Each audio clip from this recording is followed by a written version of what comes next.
Women need their own representation. Women need to represent women. I think that is so important. You do not have the luxury of even thinking about yourself. I had to listen to that intuition and not look back. You know, it can be hard. Such a story of triumph.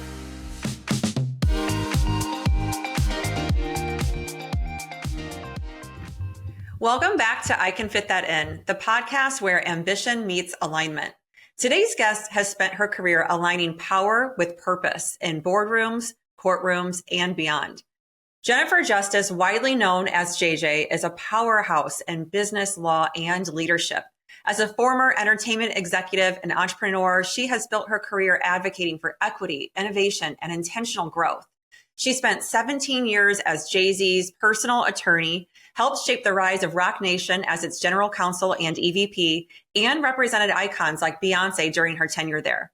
In 2019, she launched the Justice Dept, a strategy, legal, and business development firm dedicated to helping women entrepreneurs, executives, and creatives know and own their value across industries like tech, media, finance, and fashion. She's been named one of InStyle's 50 Badass Women Changing the World and a Game Changer by Goop. And she currently hosts her own podcast, Taking Care of Lady Business, where she continues her mission to amplify women in power. And she also sits on both for-profit and nonprofit boards. Today, we are talking about pivotal moments, what it takes to rewrite the rules and follow your intuition, and how JJ fits in what matters most. Let's dive right in. JJ, thank you for being on my show today. Thank you for having me. Absolutely. You know, I thought in doing my research to have you on the show, which I was just so excited because clearly not only do you have an esteemed career and background, but the things that you really believe in, you also walk the walk that you talk. And I think that is so important that people are truly authentic in the stories they share and who they are and consistent across all parts of their lives. One of the things I saw on your Instagram was a quote that you had posted, and it says, "I just knew that if I didn't make this jump and make this change, that I would never do it. So I did it, and I had to listen to that intuition and not look back." What was that pivotal moment in your life? It was basically starting this. You know, there's been a few of them. I'm not exactly sure what that was referring to, but I'm pretty sure it's referring to doing this. I had, when I really look back, I mean, I even wrote my law review note about equal equality of women. And, at that time, a lot of congressmen were calling women on food stamps and SNAP, welfare queens. And, I grew up, with the government assistance, and my mother was definitely not a welfare queen. And I don't even know what that means, but, so I had, really cared about gender equality for a very long time. But in the meantime, I was working for men, and so if I really wanted to walk the walk, as you said, and talk the talk, like I had to put, my money where my mouth is. Still use a lot of cliches. And so that, I was making money for men by day and trying to overthrow the patriarchy at night. So I needed to really find a business model that worked for me and starting the Justice Department, which when you're representing only women, it can be hard. Not everybody is, so open to understanding, and they think it's like you're against men, and that has nothing to do with it. It's like lifting women up does not mean pushing men down. And if that's what you think, then I think you're called a misogynist, and like female or male. But right. And so it was doing that. It was really like taking that leap. I love that so much. And, it's interesting. You and I have the government assistance program in common. So I also grew up beneath the poverty line. And yeah, my mom was not a welfare queen at all. So I don't even know what that means. I know. I mean, I was on the free lunch program in a private school, the only kid. It was mortifying back then. Yeah. I mean, it was definitely not, at least today they give you a card and, you look like everyone else. You don't have to be decide, and literally humiliated. Yeah. So I appreciate that so much of where you come from and what you've built. And that in and of itself is such a story of triumph, because that there are trials and tribulations and adversities in everyone's story, right? There's no one who is unscathed from the human condition of adversity, no matter when it happens. Yeah. And so what would you say is, if you think back to early in your career, working for so many men, but really feeling, so deeply about equality for women, What would you say is something that was like a mindset shift that drove you to want to do things differently or want to succeed differently than maybe the patriarchy had laid out for you? Well, do things differently. I don't know. I've always been like that. There's a thing with nature versus nurture. I don't know, I was never encouraged to go to college. The amount of advice my mother could really give me kind of stunted at about 16 because that's when she left school and had kids, right? And, you want, as a mother, like you love your kids. You don't want to say you wish you would have done things differently to your kids, right? So there wasn't a lot of advice she could give me past a certain kind of age that I was. And I was always doing things differently. And I always just questioned things. I just never understood why everyone accepted a status quo. I feel that deeply. It resonates a lot. I always equate it, the cliche term I use is sink or swim. It's like when you don't have a plan B, when there is no fallback plan, when you can't just go home to mom and dad or mom or dad and say, hey, it didn't work out at this company or, in this job or in this city I moved to. You have no other option, right? Yeah. You literally have to succeed. Yes. And that, obviously there's grit and perseverance and determination and a lot of those qualities that are unteachable and you don't learn them by going to college. You learn them in real life experience. True. Yes. So you spend a lot of time in the art of negotiation. I imagine a lot of your career in working with, moguls and, Rock Nation and all these, celebrities was a lot about negotiation. And I want to hear a little bit about, how you got into working with all these cool people. I saw you worked with Outkast, by the way, who are one of my all-time favorites, and maybe a little bit with Salt and Peppa. Oh yeah, I still work with them. Gosh, some of my faves. But I want to ask first, before we dive into that, what are you spend so much time negotiating. What are your non-negotiables in your personal life? Oh, non-negotiables in my personal life, toxic people and assholes. Yes. Oh, I love that one. Yeah. That's got to be interesting in New York City. Yeah.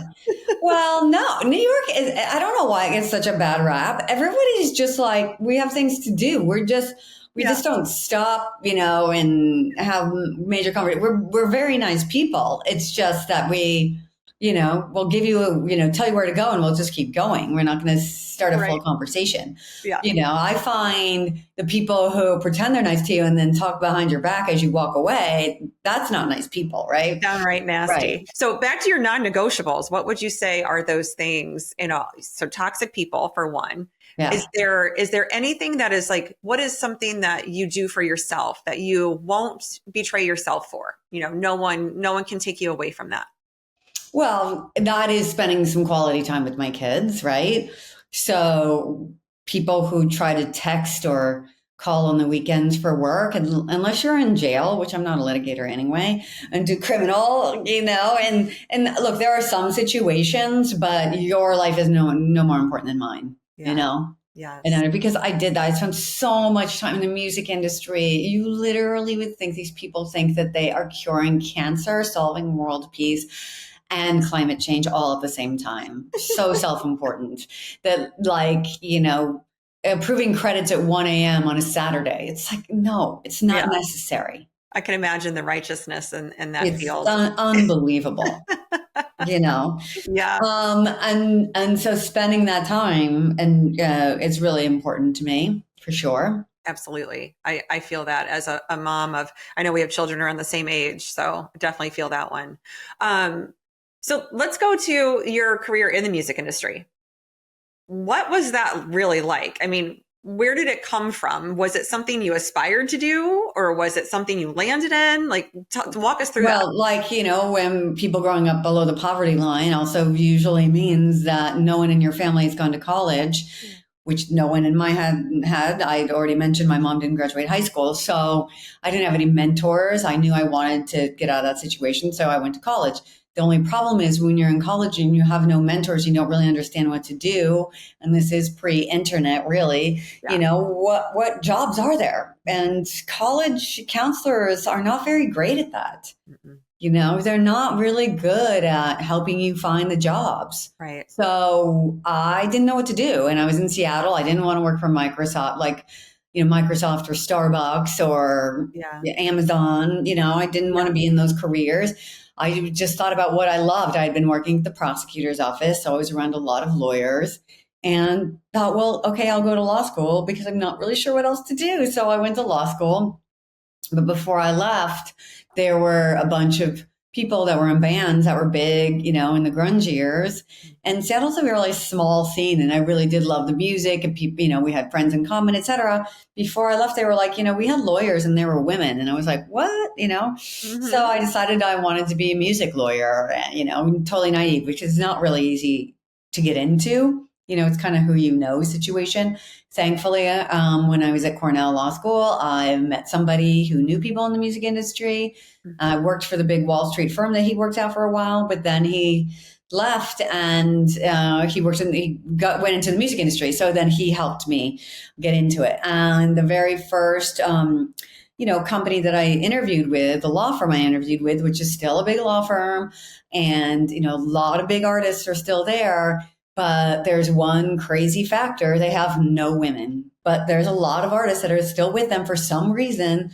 And they interviewed me, and I, ultimately asked after the fourth guy I interviewed with, are there any women at the firm? And they pointed to the assistants. And I was like, I definitely didn't get that job.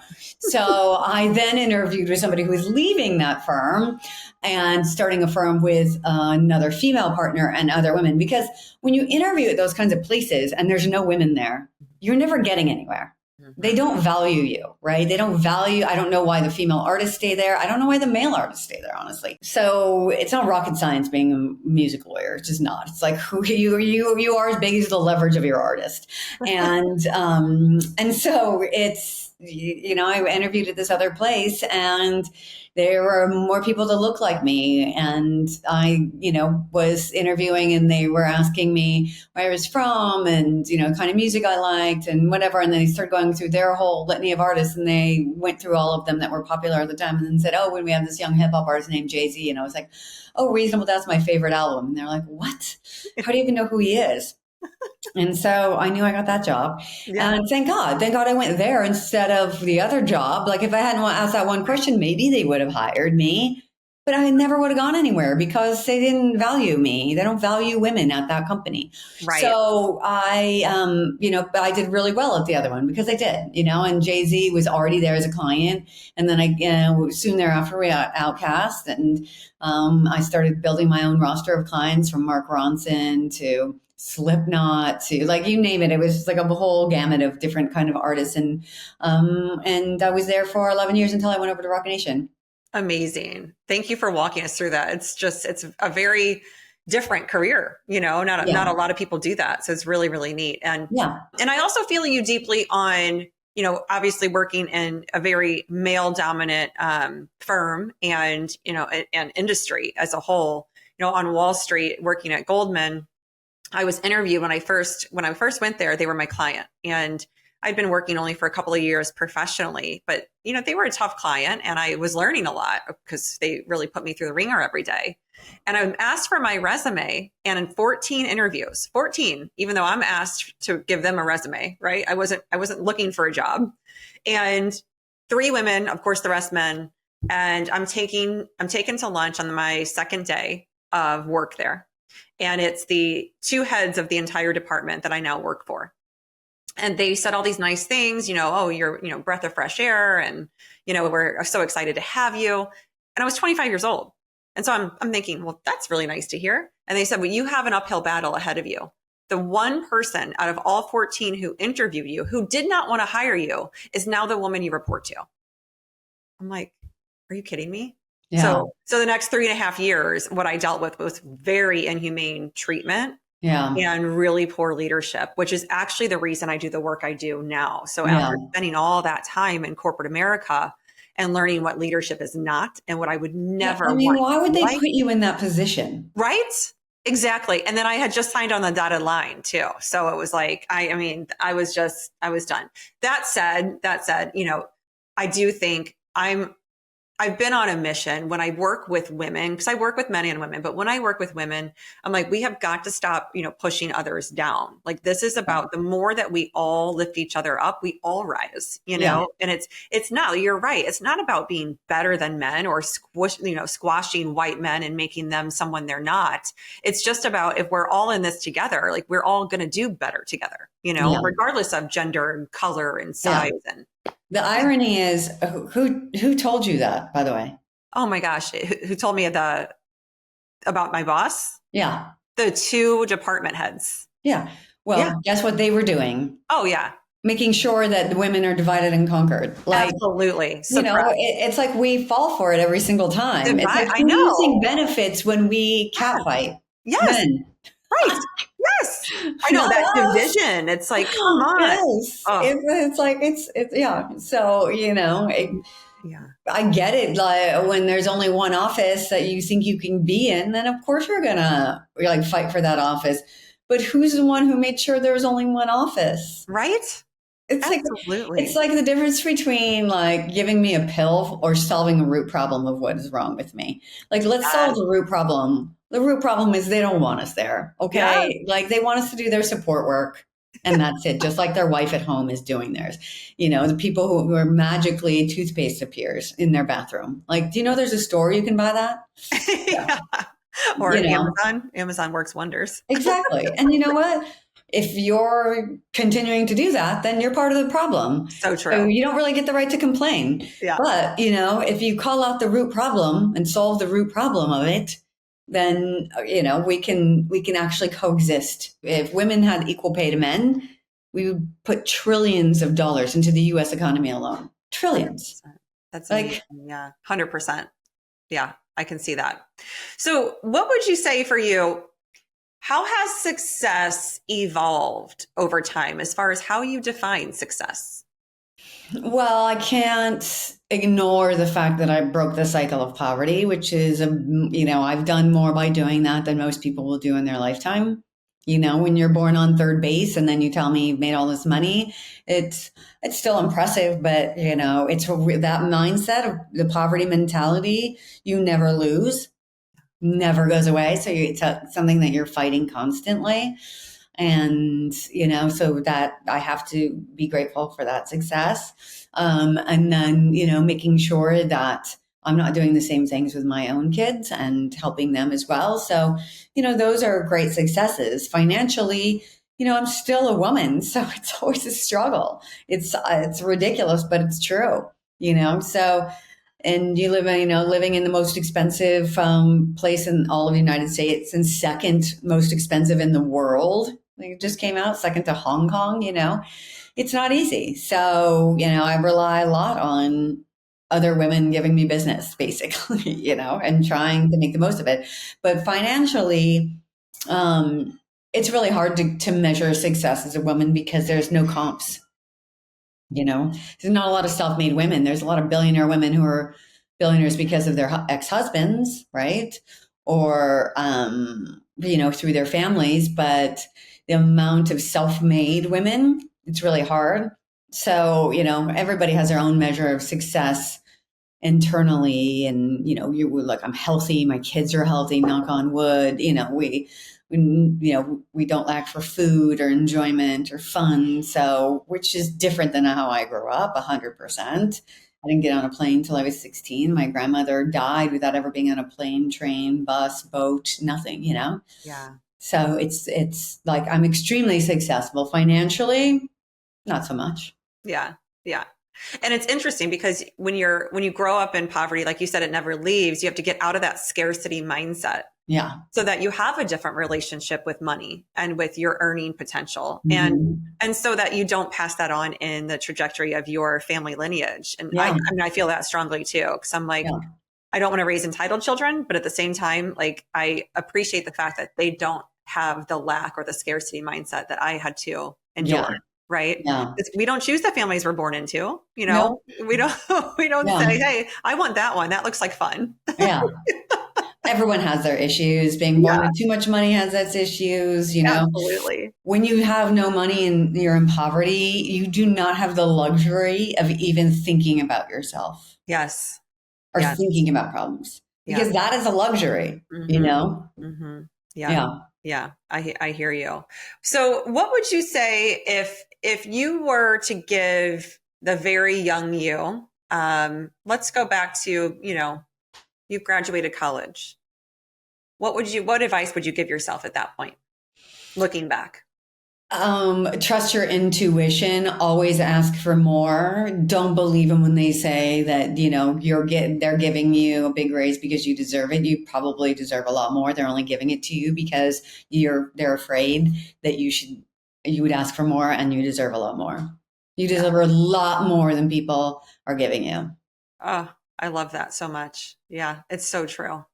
I have to keep that in mind when I get asked to speak for free. I'm like, yeah, like I have a business speaking. I put myself through professional speaking school. Like I am a professional at this, Yes. and I don't do it for free. Mm-hmm. But thanks for asking. Yes. So when you think of the things that are rituals in your life, so a ritual being what fills you up and what is something that you're going to make sure that you're giving to yourself, kind of like those non-negotiables, but this is just something that could even just be a way that you think. It could be just a way that you breathe. It doesn't have to be something where you sit down and do an activity. Mm-hmm. But when you think about those kinds of things, what are they for you? Like what brings you back to center? Well, really being in tune with myself. Like when I cannot think anymore, I literally can't think anymore, and I have to get up. I have a dog, thankfully, who, dogs like lower your stress by like 50%. And I can, she needs to go out for walks. So like, okay, this is the time I need to stop and go outside and, clear my head. I have this thing where I have this like workaholic mentality because I feel like I always need to be doing something. And so I have to give myself permission, like, okay, I don't need to be doing something right now. I can literally on a Saturday morning read a book, and especially when the kids get older and you're not constantly taking care of it. And I'm a single mom by choice, so it's just me. So it's like I was either, doing my business and working or taking care of the kids, and it was never time for me. And so now I have to be like, okay, I can do these things and take time for me. It is important to do it. And it's something that everybody around me needs as well, Absolutely. Yeah. Yeah. And they benefit from you doing that for you. And that Yeah. leads me to my next question, around like fitting in what matters most. Like, how do you make sure that you fit those things in when you are so busy? Like you said, you're a single mom, you're a business owner, you're on all these boards, like you've got a really full life. And so how do you know, okay, I'm going to take a break for me, and, oh, it's Saturday morning, I don't need to work, I'm going to read a book instead. Mm-hmm. What is it? What is there a shift for you that happens, or do you just kind of know, like, hey, I kind of feel drained right now, I need I to can feel go like back? anxiety, I Yeah. feel the anxiety or just like, tired. Like I'm a person who needs sleep, and I sleep actually very well. Thankfully, I don't have that issue, and I allow myself that not, so if my son gets to basketball a few minutes late on a Sunday morning, oh Yeah. well, Right. or if I look at my calendar and it's just too much, I'm like, I will cancel and reschedule something, Absolutely. Yeah.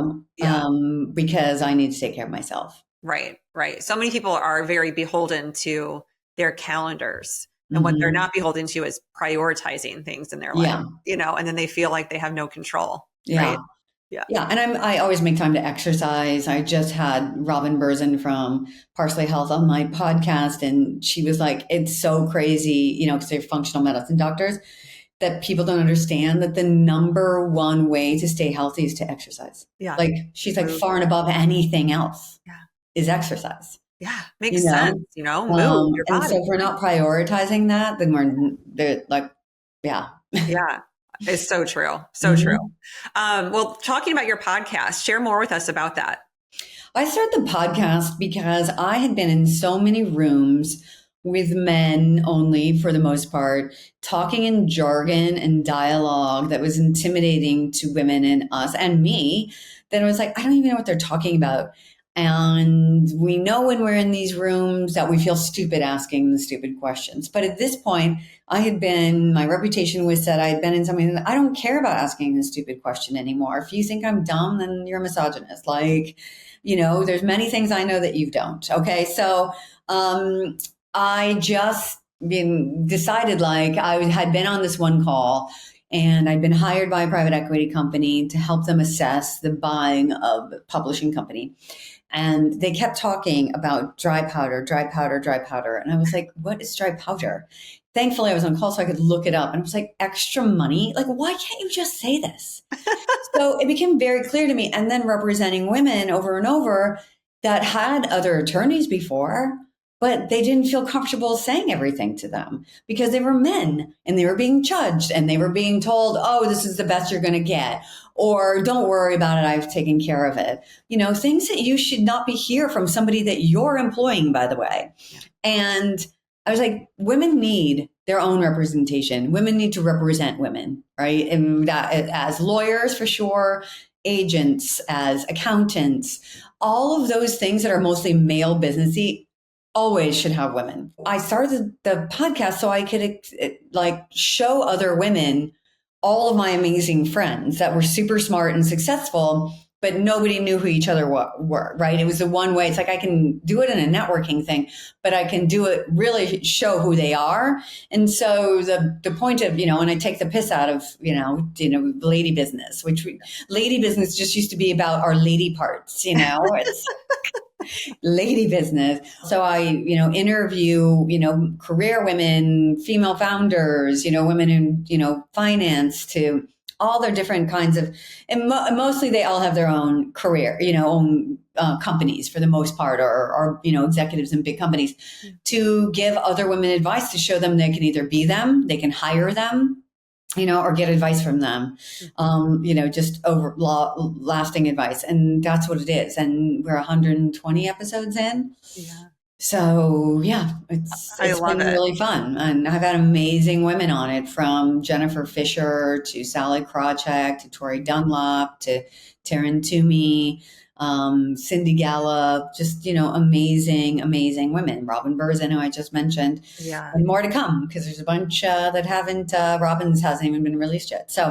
So fun. I mean, it sounds like such a great show. And I know a lot of my listeners will definitely be tuning in if they're not already. Yeah. So tell me, you also have a fantastic newsletter, I've heard. So can you talk a little bit about that? It's the Taking Care of Lady Business newsletter. Keep it all in the family. Yeah.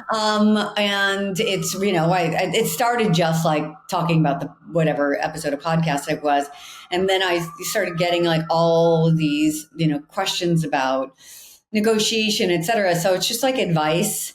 And then, other stats and statistics about women. It's really for women who are, ambitious and curious and want to understand what's going on in the world of women and where they can find more resources, et cetera. I love this. I'm a member of the Chief Executive Women's Network. And, there's so many friends of mine that are partners in big law. And I can name on definitely two hands those who I know would love to leave and do their own thing. Now, where can people find you outside of your podcast?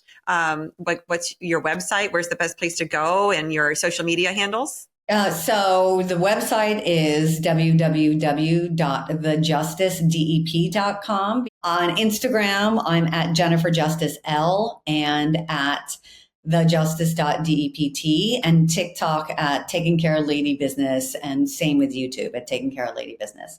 So we're kind of everywhere. The podcast is everywhere it needs to be. You can sign up for the newsletter through the website and through any social media channels, so you can find us. And yeah, so that is that's all we do. We just try to get the message out that women are worth more, and we help them negotiate their worth and get them more money. So we get all this financial advice, like, oh, you should invest in this. If we don't have the money, like the $200 extra that we have, it's not going to be worth that much in 10 years. Like, we need to get paid what we're worth first and foremost, and then we'll invest it better and bigger, and Yeah. And then, like you said, put more money back into the economy. Exactly. Yes. I hear you. Yeah, it does, money does buy us happiness. It buys us freedom of choice over ourselves and our future. Yeah, absolutely. Freedom. That's the key word there. Yeah. Well, this has been great. I'm going to ask you one last question, and, answer this just as a rapid fire. But if you could impart any piece of wisdom towards my listeners about being intentional in life, what would you say? Make sure you're asking for everything that you want. Love that. Ask for it. Yeah. Ask for it. And keep 100%. asking. And keep asking. Don't let up. Don't let a no discourage you. Yeah. You got to know from the wrong person. You weren't asking the right person. That's so good. That is so good. Thank you so much for being with us, JJ. This has been such a blast. And I will definitely share all of your information on the podcast. So everyone, you will know exactly where to find her if you didn't catch that. And we will be back in a week.